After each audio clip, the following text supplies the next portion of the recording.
Hi all, നമ്മൾ English ലാംഗ്വേജിനെ പറ്റിയിട്ട് discuss ചെയ്തുകൊണ്ടിരുന്നത് അല്ലേ? ബൗബോ തിയറി പറഞ്ഞു, പിന്നെ ലാംഗ്വേജ് ഫാമിലീസ് പറഞ്ഞു.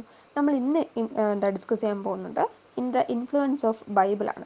Influence of Bible. ഓക്കെ, ഒരു എസ് എ ടോപ്പിക്കാണ്. എസ് എ ചോദിക്കാനുള്ള ചാൻസ് ഉണ്ട്.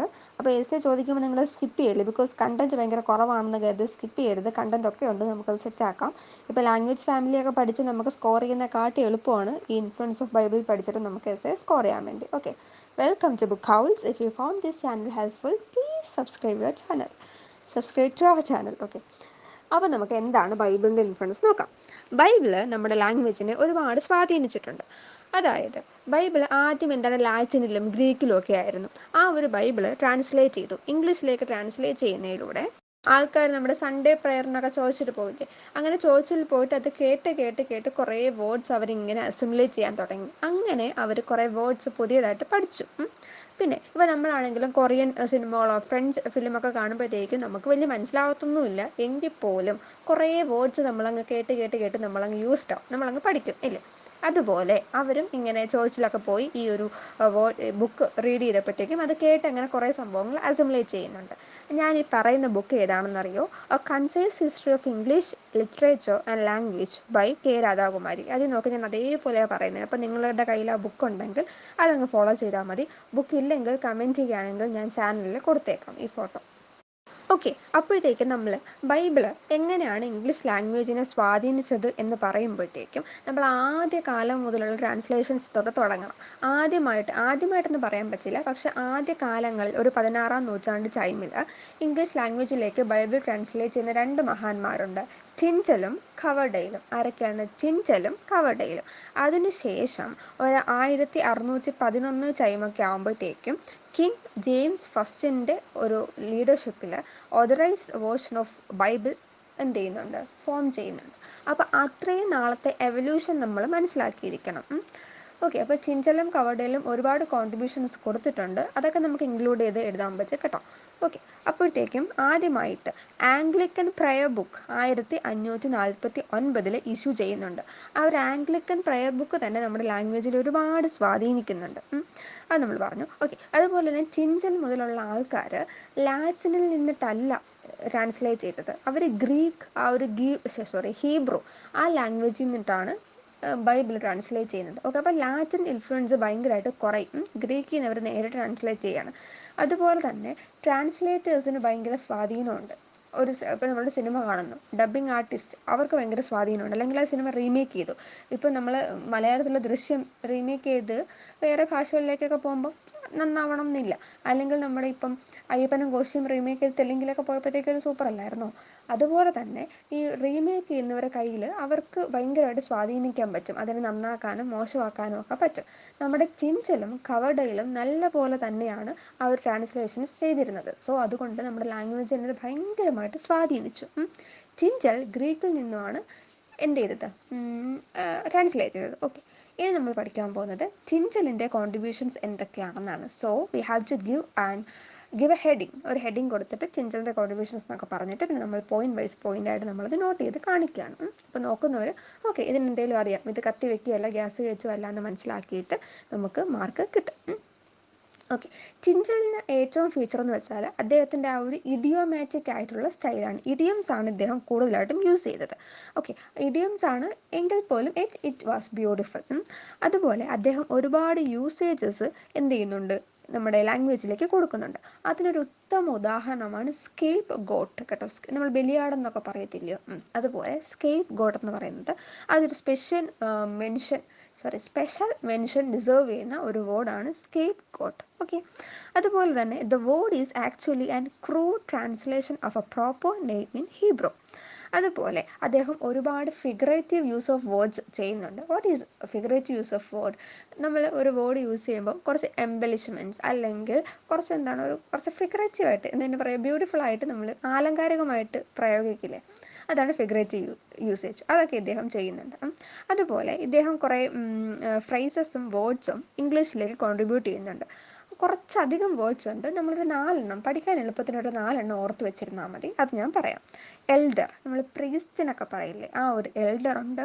പിന്നെ peace maker, long suffering, godly, ungodless. Okay, ഇങ്ങനെയുള്ള കുറച്ച് വേർഡ്സ് ചിഞ്ചൽ കൊടുക്കുന്നുണ്ട്. പ്രീസ്റ്റ് അല്ലെങ്കിൽ elder, godly, ungodness, peace maker, long suffering, അങ്ങനെ. ഓക്കെ, ഇത്രയും മതി. അതുപോലെ നമ്മൾ എപ്പോഴും യൂസ് ചെയ്യുന്നൊരു വേർഡാണ് ബ്യൂട്ടിഫുൾ, ഇസ്ൻറ്റ് ഇറ്റ്? ആ ഒരു ബ്യൂട്ടിഫുൾ എന്ന് പറയുന്ന വേർഡ് ആരാ കൊണ്ടുവന്നത്? ചിഞ്ചലാണ് കൊണ്ടുവന്നത്. അപ്പോൾ ചിഞ്ചൽ കൊണ്ടുവന്നില്ലായിരുന്നെങ്കിൽ നമ്മൾ ബ്യൂട്ടിഫുളിന് വേറെ എന്തെങ്കിലും പറഞ്ഞേനെ അല്ലേ? അതുപോലെ ചിഞ്ചൽ കൊണ്ടുവന്ന മറ്റൊരു ലീഗൽ ടേം ആണ് ട്രസ്പാസ് കേട്ടോ. എന്താണ് ട്രസ്പാസ്? നമ്മൾ അതിക്രമിച്ച കയറിയ ട്രസ്പാസ് എന്നൊക്കെ പറയത്തില്ലേ, അതുപോലെ ട്രസ്പാസ് എന്ന് പറഞ്ഞൊരു സംഭവം ചിഞ്ചൽ കൊണ്ടുവന്നൊരു സാധനമാണ്. അതുപോലെ ഈ ഓതറൈസ്ഡ് വേർഷൻ, ഞാൻ പറഞ്ഞില്ലേ ഓതറൈസ്ഡ് വേർഷൻ കിങ് ജെയിംസ് കൊണ്ടുവന്നെന്ന്, അത് കുറച്ച് വേർഡ്സ് കൊണ്ടുവരുന്നുണ്ട്. Okay, sorry. നമ്മുടെ ചിഞ്ചൽ കൊണ്ടുവന്ന മറ്റൊരു ഫ്രൈസാണ് ഫോർഗീവ് അസ് അവർ ട്രെസ്പാസസ്. എന്താണ് ഫോർഗീവ് അസ് അവർ ട്രെസ്പാസസ്?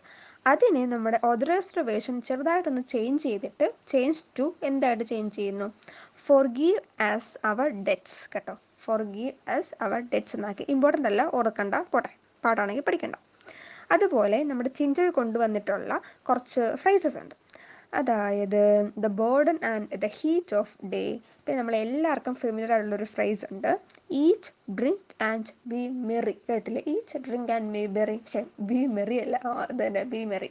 ഈ ഒരു സംഭവങ്ങളൊക്കെ കൊണ്ടുവന്നിട്ടുള്ളത് നമ്മുടെ ചിഞ്ചലാണ്. അതുപോലെ ഫാറ്റഡ് കാഫ്, ഇതൊക്കെ കൊണ്ടുവന്നതും ചിഞ്ചലാണ്. ഓക്കെ, ഇത്രയാണ് നമ്മുടെ ചിഞ്ചലിൻ്റെ കോൺട്രിബ്യൂഷൻസ്. എന്തൊക്കെയാണ്? സ്കേപ്പ് ഗോട്ട് ഉണ്ട്, പിന്നെ നമ്മൾ എൽഡർ, പ്രീസ്റ്റ്, പിന്നെ പീസ് മേക്കറൊക്കെ പറഞ്ഞു, ബ്യൂട്ടിഫുൾ പറഞ്ഞു. ഓക്കെ, അതുപോലെ നമ്മൾ ഈ ഒരു സംഭവം ഫാറ്റഡ് കാഫ് പറഞ്ഞു, eat drink and be merry പറഞ്ഞു. ആ ഒരു സംഭവങ്ങളൊക്കെ നമ്മുടെ ചിഞ്ചൽ കൊണ്ടുവന്നതാണ്. The next person is Coverdale. Let's look into his contributions. അത് അദ്ദേഹം എന്തൊക്കെയാണ് കൊണ്ടുവന്നതെന്ന് നമുക്ക് നോക്കാം. ഇദ്ദേഹം 1535 ബൈബിൾ ട്രാൻസ്ലേറ്റ് ചെയ്യുന്നത്. അദ്ദേഹം ഒരുപാട് കോമ്പിനേഷൻസ് ആണ് എന്ത് ചെയ്യുന്നത്? കോൺട്രിബ്യൂട്ട് ചെയ്യുന്നത്. ഒരുപാട് വേർഡ്സിൻ്റെ combinations, like loving kindness, tender mercy, tender heart, the avenger of blood, the valley of the shadow of death. ഇതൊക്കെയാണ് നമ്മുടെ കവർഡേയിൽ കൊണ്ടുവരുന്ന കോമ്പിനേഷൻസ്. ഓൾസോ ഇദ്ദേഹം കുറച്ച് ഫ്രൈസസ് കൊണ്ടുവരുന്നുണ്ട്. അതിൻ്റെ വെൽ നോൺ എക്സാമ്പിളാണ് ദ പ്രൊഡിഗൽ സൺ. നമ്മൾ കേൾക്കുമല്ലോ, ദ പ്രൊഡിഗൽ സൺ. ആ ഒരു ഫ്രൈസ് കൊണ്ടുവരുന്നത് കവർഡേയിലാണ്. ഓക്കെ, അതുപോലെ നമുക്കെല്ലാവർക്കും അറിയുന്നതാണ് അവർ പറയുന്നത്, പക്ഷേ കേട്ടിട്ടുണ്ടായിരിക്കും. ദ സ്വെറ്റ്സ് ഓഫ് തൈബ്രോ എന്ന് പറയുന്ന ഒരു ഫ്രൈസും ഇദ്ദേഹമാണ് ഇൻട്രൊഡ്യൂസ് ചെയ്യുന്നത്. ഓക്കെ, അത് കഴിഞ്ഞു, കവർഡേലിൻ്റെ കഴിഞ്ഞു. It's not these early translations, but the authorized version of 1611, which has exerted the greatest influence on English phrasing, prose, rhythm and syntax. Okay, അപ്പോൾ നമ്മുടെ കവർഡേലിൻ്റെയും ചിഞ്ചലും ഒരുപാട് contributions has given to our language. But അവർക്ക് നമ്മുടെ syntax എന്ന് വെച്ചാൽ എന്താ? ഗ്രാമറിലാണെങ്കിലും പ്രോസിലാണെങ്കിലും റിതത്തിലാണെങ്കിലും ഒരുപാട് അങ്ങോട്ട് ഇൻഫ്ലുവൻസ് ചെയ്യാൻ പറ്റിയില്ല. അത് ചെയ്യുന്നത് 1611 ഓതറൈസ്ഡ് വേർഷനാണ്. ഓക്കെ, കാരണം ഈ ഓതറൈസ്ഡ് വേർഷൻ എന്ന് വെച്ചാൽ it was that much unique ആയിരുന്നു. നമ്മുടെ ലാംഗ്വേജിൻ്റെ ഒരു ഇംഗ്ലീഷ് ക്ലാസിക് എന്ന് വേണമെങ്കിൽ ഓതറൈസ്ഡ് വേർഷൻ നമുക്ക് കൺസിഡർ ചെയ്യാൻ പറ്റും. ഇതിൻ്റെ ലാംഗ്വേജ് ഭയങ്കര സിമ്പിളാണ്, അതുപോലെ തന്നെ ഡിഗ്നിഫൈഡ് ആണെന്ന് പറയുന്നു. അതുപോലെ ഇതിൽ കൊളോക്കിയൽ സ്റ്റൈലാണ് യൂഷ്വലി യൂസ് ചെയ്തിരുന്നത്. കൊളോക്കിയൽ സ്റ്റൈൽ, പിന്നെ ആർക്കേയിക് സ്റ്റൈലിലുള്ള ഓൾഡ് ഇംഗ്ലീഷ്, അതുമാണ് യൂസ് ചെയ്തിരുന്നത്. ഇതിൽ കൂടുതലായിട്ടും ആംഗ്ലോ സാക്സൺ വൊക്കാബുലറി ആയിരുന്നു ഇൻകോപ്പറേറ്റ് ചെയ്തത്. ഓക്കെ, നെക്സ്റ്റ് നമ്മളിപ്പം ഇംഗ്ലീഷ് യൂസ് ചെയ്യും. അപ്പോൾ നമുക്കിനി പറയണമല്ലോ എങ്ങനെ ബൈബിൾ നമ്മളെ സ്വാധീനിച്ചു, ഇംഗ്ലീഷ് ലാംഗ്വേജിനെ സ്വാധീനിച്ചതെന്ന്. നമ്മൾ സ്ഥിരമായിട്ട് പറയുന്ന കുറേ ഫ്രേസസും വേർഡ്സും ഉണ്ട്, നമുക്ക് തന്നെ അറിയത്തില്ല ഇത് ബൈബിളിൽ നിന്ന് വന്നതാണ്, നമ്മളതല്ലാതെ യൂസ് ചെയ്യുന്നത്. അതിന് എക്സാമ്പിളാണ് ദ 11th അവർ എന്ന് പറയുന്നത്. 11th അവർ എന്ന് വെച്ചാൽ എന്താ? അവസാന നിമിഷം നമ്മൾ ചെയ്യുന്നത്. എക്സാമിനൊക്കെ നമ്മൾ അവസാന നിമിഷമല്ലേ വന്ന് വീഡിയോ കണ്ട് പഠിക്കുന്നത്. ആ ഒരു സംഭവത്തിന് നമ്മൾ 11th അവർ എന്നാണ് പറയുന്നത്. അപ്പോൾ ആ ഒരു സംഭവം ബൈബിളിൽ നിന്ന് വന്നതാണ്, നമ്മളത് അറിയാതെയാണ് യൂസ് ചെയ്യുന്നത്. അതുപോലെ വേറെ കുറച്ച് സംഭവമുണ്ട്. Clear as crystal, the shadow of death, the old Adam, the sound of the earth, the olive branch, the holy of the holies. Okay, etcetera. ഇത്ര മതി. ഇതൊക്കെ ഇങ്ങനെ നമ്മൾ യൂസ് ചെയ്യുന്ന വേർഡ്സ് ആണ്. And its origin is from Bible. അതൊന്ന് ഓർത്ത് വയ്ക്കണം. ഇതൊക്കെ നമുക്ക് ഇൻഫ്ലുവൻസിൻ്റെ കൂട്ടത്തിൽ എഴുതി വയ്ക്കാൻ പറ്റും. നെക്സ്റ്റ്, ബൈബിള് ഒരുപാട് ഫ്രേസസും വേർഡ്സിനും ഒക്കെ ജന്മം കൊടുത്തിട്ടുണ്ട്. അത് ഒരു മിസ്അണ്ടർസ്റ്റാൻഡിങ് വഴിയാണ്. ഇപ്പോൾ ഒരു വേർഡുണ്ട്, ആൾക്കാർ അത് മര്യാദയ്ക്ക് വായിക്കാതെ തെറ്റിച്ച് വായിക്കും. അങ്ങനെ തെറ്റിച്ച് വായിക്കുന്നത് നമ്മുടെ തലച്ചോറിലേക്ക് ഫീഡ് ചെയ്തിട്ട് അതങ്ങനെ നമ്മൾ തെറ്റായിട്ട് അങ്ങ് പഠിക്കും. ഇപ്പോൾ പ്രീസ്റ്റ് വായിച്ചു തരികയാണ്, പുള്ളിക്കാരൻ ചിലപ്പോൾ അറിയാതെ എന്തെങ്കിലും പിശക് കാരണം തെറ്റായിട്ട് വായിക്കുകയാണെങ്കിൽ അത് ആൾക്കാരും അതുപോലെ തെറ്റായിട്ട് പഠിക്കും. അതിനൊരു എക്സാമ്പിളാണ് ഹെൽപ്പ് മേറ്റ് എന്ന് പറയുന്നൊരു വേർഡ്. ഹെൽപ്പ് മേറ്റ് ബേസിക്കലി ഇത് രണ്ട് വേർഡ്സാണ്, ഹെൽപ്പും മീറ്റും. ഹെൽപ്പും മീറ്റും. പക്ഷേ സംഭവം അത് വായിച്ച് വായിച്ച് വന്നപ്പോഴത്തേക്കും അത് ഹെൽപ്പ് മേറ്റ് എന്ന് പറഞ്ഞൊരു ന്യൂ വേർഡായി. അങ്ങനെ നമ്മളുടെ ആ ഒരു മിസ്അണ്ടർസ്റ്റാൻഡിങ് കാരണം പുതിയ വേർഡൊക്കെ ഫോം ചെയ്ത് വന്നിട്ടുണ്ട്. ഓക്കെ, അതുപോലെ നമ്മുടെ ഓതറൈസ്ഡ് വേർഷൻ ഉണ്ടല്ലോ, ഈ ഒരു മരിക്കാറായി നിന്ന കുറേ വേർഡ്സ് ഉണ്ടായിരുന്നു, എപ്പോൾ വേണമെങ്കിലും ഡിസപ്പിയർ ആയി പോവാം എന്നുള്ള കുറേ വേർഡ്സ് ഉണ്ടായിരുന്നു. ഈ വേർഡ്സിനെയൊക്കെ ഓതറൈസ്ഡ് വേർഷൻ വന്നതിലൂടെ തിരിച്ചു കൊണ്ടുവരാൻ പറ്റി. അങ്ങനെ വന്ന കുറച്ച് വേർഡ്സാണ് അപ്പാരൽ, ഡാംസെൽ, റെയിൻമെൻറ്റ് എക്സെട്ര. അപ്പാരൽ, ഡാംസെൽ ഓർത്ത് വെച്ചാൽ മതി. ഈ രണ്ട് വേർഡ്സ് നമ്മളങ്ങനെ കേട്ടിട്ടുള്ളൂ. ഓക്കെ, ഈ ഒരു ഓതറൈസ്ഡ് വേർഷൻ എന്ന് പറഞ്ഞാൽ നമ്മുടെ ഇംഗ്ലീഷ് ലാംഗ്വേജിൽ ഒരു യോമാൻ സർവീസാണ് ചെയ്തത്. നമ്മുടെ ലാംഗ്വേജിനെ ഇത് ഭയങ്കരമായിട്ട് ഇൻഫ്ലുവൻസ് ചെയ്തു. ആൾക്കാർ എല്ലാ സൺഡേസിലും എന്ത് ചെയ്യും, ചേർച്ചിൽ പോയിട്ട് പ്രയറിന് വേണ്ടി പോകുമല്ലോ.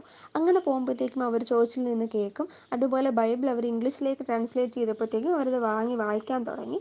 അങ്ങനെ ചെയ്യുമ്പോഴത്തേക്കും അവർ ലാംഗ്വേജ് ഒരുപാട് അവർക്ക് എൻറിച്ച് ചെയ്യാൻ തുടങ്ങി. ഇവർ മാത്രമല്ല, ഒരുപാട് പോയറ്റ്സ് നമ്മുടെ ബൈബിളിനെ ഫോളോ ചെയ്ത് വേർഡ്സ് അവരുടെ ആ ഒരു വർക്ക്സിൽ അത് യൂസ് ചെയ്തിട്ടുണ്ട്. എക്സാമ്പിളായിട്ട് കോൾറിഡ്ജ് ഉണ്ട്, പിന്നെ നമ്മുടെ വേർഡ്സ്വർത്ത് ഉണ്ട്, ജോൺ ബനിയൻ ഉണ്ട്, മിൽട്ടൺ ഉണ്ട്, റസ്കിൻ ഉണ്ട്. പോയറ്റ്സ് ആണെങ്കിലും റൈറ്റേഴ്സ് ആണെങ്കിലും ബോത്ത് ഓഫ് ദം യൂസ്ഡ്, അല്ലെങ്കിൽ എന്താണ്, ഈ ഒരു ബൈബിളിൻ്റെ ലാംഗ്വേജിനെയാണ് ഫോളോ ചെയ്തത്, ആ ഒരു സിമ്പിൾ ഡിക്ഷനെയാണ് ഫോളോ ചെയ്തത്. ഓക്കെ, അതുപോലെ കുറച്ച് അതിനുശേഷം പിന്നെ ലാസ്റ്റ് പറയുന്നത് കുറച്ച് ആൾക്കാർ, ജോൺ മെക്കോളെ അല്ലെങ്കിൽ ടെന്നിസൺ, അങ്ങനെയുള്ള കുറച്ച് ആൾക്കാർ ഈ ഒരു ബൈബിൾ വേർഷനെ പറ്റി പറഞ്ഞ കാര്യങ്ങളാണ്. നമ്മളത് കാണാതെ പഠിക്കേണ്ട ആവശ്യമില്ല, ബിക്കോസ് അവർ പറഞ്ഞൊരു സംഭവമാണ്. അപ്പം നമ്മൾ ഒരു വള്ളി പുള്ളി തെറ്റത്തത് പഠിച്ച് എഴുതി വെക്കണം. എന്തെങ്കിലും മിസ്റ്റേക്ക് വന്നാൽ കയ്യിൽ നിന്ന് പോയി, അപ്പോൾ പിന്നെ അത് പഠിക്കേണ്ട ആവശ്യമില്ല. നമ്മൾ ബേസിക്കലി മനസ്സിലാക്കേണ്ടത് the authorised version is one of the noblest monument of English prose and one of the noblest monuments of the English prose and is the perfection of our language. അതൊരാൾ പറഞ്ഞതാണ്, പക്ഷെ അതങ്ങനെ ഓർക്കണ്ട. ഇതാണ് നമുക്കിപ്പോൾ എസ്സേയിലൊക്കെ ലാസ്റ്റ് ഒരു conclude പോലെ നമുക്കിത് എഴുതി വെക്കാൻ പറ്റും. ഇങ്ങനെയാണ് നമ്മുടെ ബൈബിൾ ഇംഗ്ലീഷ് ലാംഗ്വേജിനെ സ്വാധീനിച്ചത്. എസ്സേ ആയിട്ട് ചോദിക്കുകയാണെങ്കിൽ ആദ്യം നമ്മൾ ഇൻട്രോ കൊടുക്കണം, ആൾക്കാരെ ബൈബിൾ സ്വാധീനിച്ചു, സൺഡേസിലൊക്കെ അങ്ങനെ പോയി അവർ കേട്ടു പഠിച്ചു എന്നൊക്കെ എഴുതാം. പിന്നെ രണ്ട് ട്രാൻസ്ലേഷൻസ് ഉണ്ട്, ചിഞ്ചലും ഖവർഡയിലും. പിന്നെ ഓതറൈസ്ഡ് വേർഷൻ ഉണ്ട്. പിന്നെ നമ്മൾ ചിഞ്ചലിൻ്റെ കാര്യം എഴുതും, സ്കേപ്പ് ഗോട്ട് എഴുതും, ബ്യൂട്ടിഫുൾ എഴുതും, അദ്ദേഹം കൊണ്ടുവന്ന ഫ്രൈസസ് എഴുതും. പിന്നെ നമ്മൾ ഖവർഡലിൻ്റെ കാര്യം എഴുതും, അദ്ദേഹം കുറേ കോമ്പിനേഷൻസ് കൊണ്ടുവരുന്നുണ്ടല്ലോ, അതിനെപ്പറ്റി എഴുതും. അതിലേറ്റവും ബെസ്റ്റായിട്ട് നമുക്ക് പറയേണ്ടത് ഓതറൈസ്ഡ് വേർഷൻ. എന്തുകൊണ്ട് ഓതറൈസ്ഡ് വേർഷൻ വന്നത്? ബാക്കി രണ്ട് ട്രാൻസ്ലേഷൻസ് എന്ന് പറഞ്ഞാൽ അതിൽ സിൻടാക്സും റിതമും പ്രോസും ഒന്നും അത്ര വെൽ പോളിഷ്ഡ് ആയിരുന്നില്ല. അതുകൊണ്ടാണ് നമ്മുടെ ഓതറൈസ്ഡ് വേർഷൻ കിം ജെയിംസിൻ്റെ കൺട്രോളിൽ വരുന്നത്. അത് ഇംഗ്ലീഷ് ലാംഗ്വേജിനെ ഒരുപാട് സ്വാധീനിച്ചു.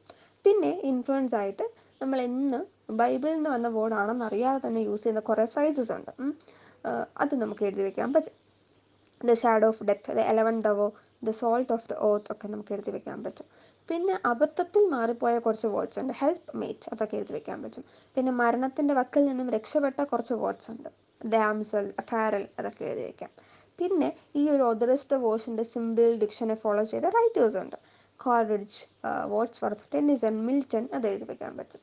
ലാസ്റ്റ് ബൈബിൾ അടിപൊളിയാണ്, ബൈബിൾ സൂപ്പറാണ്, ബൈബിൾ നമ്മൾ ഇംഗ്ലീഷ് ലാംഗ്വേജിനെ ഒരുപാട് സ്വാധീനിച്ചു എന്നൊക്കെ പറഞ്ഞ് നമ്മൾ കൺക്ലൂഡ് ചെയ്ത് കൊടുക്കുമ്പോഴത്തേക്കും ഒരു 3 pages ആവും. നമ്മൾ പോയിന്റ് ആയിട്ട് കൊടുത്താൽ മതി, 3 pages ആവും. Essay is finished. ഓക്കെ, മനസ്സിലായി കാണുമെന്ന് വിചാരിക്കുവാണ്. Thank you for watching.